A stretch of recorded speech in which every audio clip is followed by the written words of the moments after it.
ଶଳା ଝିଅଟାକୁ ମୋ ବାପା ହେଇକି ଏତେ ତାର ମନେ କରିକି ବୁଝାସୁଝା କରିକି ତା ବାପା ସାଙ୍ଗରେ ପଟି କରି କହୁଛୁ ମୁଁ ସିମିତି କରିଦେଇଛି ବୋଲି କହିବାର କଣ ସେ ପିନ୍ଧିଲା ବୋଲି କହିପାରିଲୁନି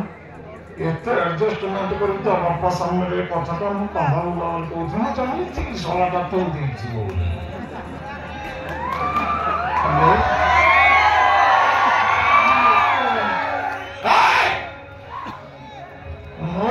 ଯେତେବେଳେ ସିନ୍ଦୁର ପିନ୍ଧେଇଛି ତା ଦିଟା ହାତକୁ ମୁଁ ଭାଙ୍ଗି ଦେବି ତୋ ଝିଅକୁ ସେ ସିନ୍ଦୁର ଦବ ଛୋଟ ପୁଅ ଝିଅ ସିନ୍ଦୁର ଖଳ କଣ ମହାଭାରତ ହେଇଯିବ କଣ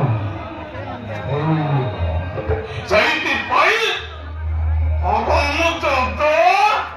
ତତେ ତା ସହିତ ଫେରିକି ରହ ବୋଲି କହିବାରୁ ସିନ୍ଦୁର ଦେଇ ଦେଇଛୁ ହାତରେ ଶଙ୍ଖା